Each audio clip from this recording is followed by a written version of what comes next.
So last night I had this extremely disturbing and uncomfortable nightmare where the season finale of the F1 season was held in this place called Abu Dhabi, and the track there was just horrible.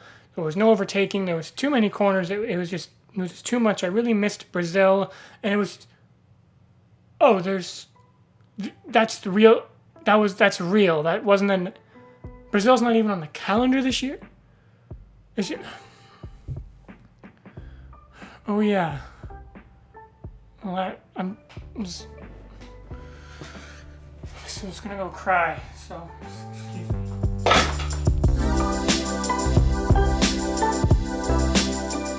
So welcome back to I desperately need a haircut. Trust me, I know. I just didn't want to wear a hat for the millionth video in a row, but welcome back to the channel. I hope you guys are all doing well wherever you happen to be in the world. And this week we're having some fun. I'm looking forward greatly to this one. For those of you who don't know, I am a bit of a camera geek. I used to work in a camera store. I'm currently enrolled in a post-secondary program where I use cameras on a daily basis. And I love cameras. I love taking pictures. I love taking videos, which is part of the reason I started a YouTube channel. I've taken photos like these in downtown Hamilton, Ontario, this Lamborghini, and all these pictures of my car. I just love my car. Please don't at me. Now, taking this talent to something and applying it to Formula One, what could I possibly do with this? Well, good question. What we're going to do, we're going to be hopping into the F1 2020 game. And for those of you who don't know, there's a photo mode where you have extremely deep control over taking a photograph of your game, and it's extremely deep, and you can create some beautiful work. And what I'm going to be doing is I'm going to be taking some photos from real life Formula One Instagram pages and trying to recreate them on the F1 game. It's going to be tough, but we're going to do it. So why don't we just hop on onto the PS4. I would use the wheel for this, but it just kind of messes up the setup, so don't hate me for using a controller, please, but let's just do this. Now, if you feel like you want to see more of the stuff, you want to see more of my ugly Canadian mug, feel free, click the stamp, send the subscribe button down below, and you will be greeted every week with some more videos from me that you can watch. I know, it's a good business deal, so if you want to, go right ahead and do that. Right, so I totally just did this first image and forgot to hit record on the capture on the PlayStation 4. So we're going to redo this right now. We're on the PS4, and I'm going to be first off starting with this beautiful picture of our boy Lando Norris in Bahrain. Let's get out to the track and see what we can do. Right, so I know where this shot, I know exactly where the shot was taken, obviously, because I just did it and didn't get to show you guys. Also, yeah, I'm not using the wheel because my YouTube setup, this doesn't work with that, so I'm doing manual gears with the pads, so you guys should be thankful right now. Yeah, this definitely was not during the Sakir Heartbreak Grand Prix because it's in the meat of the track, which wasn't a part of the Novo layout. So here we are, right? Invalidated lap time, who cares? We're just going to get this whole section in. We're going to go to instant replay and flashback, and we're just going to, you guys have done this a lot, I bet. Flashbacks are no stranger to us F1 2020 players, but we're going to find the right spot here. I'm pretty sure it's right around here, right? We've got the blue in the background. We've got the red and yellow and beige in the foreground. We're going to go ahead and click the options button, bringing us into this super cool mode, right? So what we're going to do, this picture I can tell was taken super telephoto. The cameraman was all the way back here. And what we're going to do, we're just going to keep getting kind of centered up to the car. And then we're going to quickly fix the camera roll because we can see this shot, they've compensated for the horizon to be straight. Right now the horizon is very angled. So I would call it right about there. And now what we're going to do, we're just going to super zoom in. So they've got the car centered up nicely. Depth of field, we're going to turn autofocus on. We're going to use our right stick just to focus on the helmet. And I'm saying this is at around F4. We're going to get that nice blurry depth of field background that we love to see. And next, we can tell there's some motion blur. The thing with motorsport photography is you want motion blur. So super fast shutter speed is just going to capture the car perfectly still, which doesn't convey speed. Which what we're going to do is set this to 1/60th of a second. I'm giving away all the photographer's secrets that none of them want me to tell you, but I'm doing it anyways. You can see the wheels are starting to get a bit blurry. You can see the ground starting to get a bit blurry. You can see the curbs moving. Anyways, this is how they do it, right? Motion blur attached to the car. If not, and you keep it on static, it's gonna look like that, which also is a great form of motorsport photography, but not how we're going to be replicating this photo. Now, next up, color grade. We're gonna bring the brightness, keep the brightness where it is, and I can tell this photo is super saturated. Those oranges and those blues are just popping. Bring the contrast up just a little bit because I can tell they boosted that, because this is the kind of stuff that you have to do to make an eye-catching image over on social media. Then we're just going to go over here. I can tell they have a vignette because the top and the bottom of the image is super dark. I'm going to turn that on, just kind of move it around a little bit because it's not that dramatic, but it's pretty dramatic. I'm going to move the logo to the bottom right. That's just where I like to have it. You can put it wherever you want. You're your own person. I can't tell you what to do.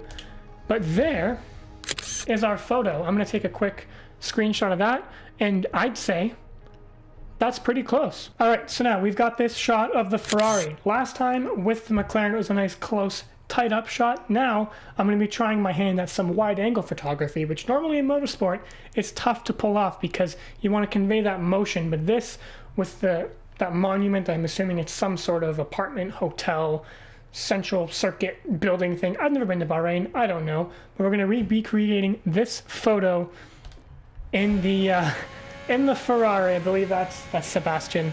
Is this how fast this thing really goes? This thing is slow. This is a really accurate game. It's going to take a long time to get down to the pit straight. Really? Come on, Ferrari. I'm just kidding. Let's get there. This is just wasting everyone's time. It is right going into turn 1. I'm just going to get everything here. He's right around, right there where that orange barrier is. He's right around there. Again, Codemasters. For all the silly things you do to us sometimes, the detail in these tracks is immaculate. Let's go into photo mode. You can see I'm taking a very tight line. I'm going to call it right about there, right? Got all the lights in the background. It's looking good. The camera roll, looking fine. I'm going to drop the exposure down just a little bit because it's a bit of a dark image. My only problem here is they have those nice lights on in the background of that tower. But regardless, this photo was taken at a faster shutter speed, which is why you don't see much motion blur all the way around. But I am going to add just a little bit of depth of field, maybe like f5.6. F4 still isn't going to do much because it's such a wide angle photo. Again, pump up the saturation. For some reason, Cody's likes to desaturate these photos when you go into photo edit mode. We're going to give it a little bit of that. A lot of contrast. Okay, I've messed around with this enough. I think this is as close as I'm going to be able to get this photo without losing my mind. But here it is. There's the Ferrari. Honestly, pretty close. My only problem is Codemasters. You don't have those orange lights at the top of the tower. But you know what? That's okay. This looks pretty good. Right then, I totally didn't try to find a certain corner at Monza and got frustrated. I don't think I know what corner. I feel like it's the Parabolica. It's definitely not the Retifilio. It's not the Curva Grande because it's not that Lesmo. I'm genuinely struggling. What corner is that? And then totally didn't also then try to take a picture from the pit lane at Silverstone and also get extremely frustrated. Is it gonna hate me for doing this? No! So now we're just, we went from Bahrain, now we're in Spain. I know, it's gross, I agree. But here we are. Let's get this picture of our boy Esteban Ocon. Now this one is at the very end of the lap, and as of right here, we're not gonna be able to get a picture of it because it won't let me, because thanks Codemasters. This is the shot right here. So now what we're gonna do instead, we're going to see how quick I can get around this track using just the pad and manual gears. This is hot lap time. Wish me luck. This track sucks, but here we go.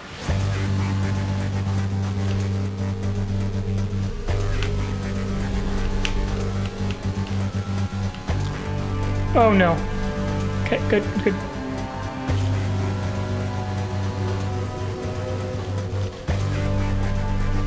Bye-bye, Nico and Lewis. Jeez.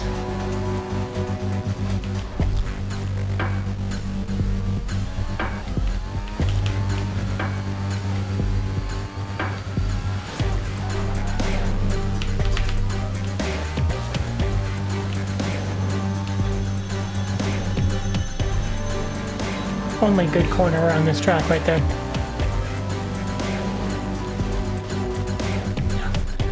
Disgusting.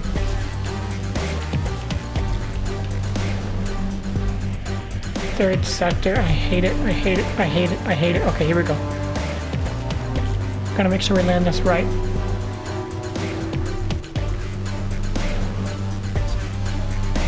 Okay, so now here we go. Right about there, right? Photographer. Hope no one's dizzy. Okay, here we go. Photographer is right around where this guy's standing, I would say. Right about there. Yep, actually that is the exact framing of this shot. Of course they have a crop, but that's fine. Now, what we're going to do, we're going to drop the exposure just a tad because they have a very dark and moody vibe here. Depth of field, I'm going to go a bit of a depth of field. I'm going to pop this onto the driver's helmet. And I'm going to say it's, yeah, around F10 right there. The shutter speed, again, this is an example of a telephoto quick shutter speed because there's no motion blur happening. It's just a nice capturing of the moment shot, right? Again, saturation here is boosted. You can see the yellows and the reds on their version are just boosted. Pump up that contrast because you can see the blacks in the car are just gone. I think I made that way too saturated. None of these are any good. I never use any of these because they're just horrible. But I'm gonna say we're pretty close. Again, it looks like they added a vignette, right? And then time of day is where things get a bit tricky. To me, it looks like it's around that time of day. I think this was from a practice session. Bottom right-hand corner. And there it is. I would say that's as close as we're gonna get to that shot. That's pretty good. All right, so there it is. Those are the 3 photos I chose to edit for this week. I will be sure to leave some links down below so you guys can go download them if you really want to. I'm not sure why you would, but if you want to, they'll be down there. But I hope you guys enjoyed watching this one as much as I enjoyed making it. Feel free to lick the stamp, send that subscribe button down below, drop a like if you really liked it, and don't miss the apex. Peace.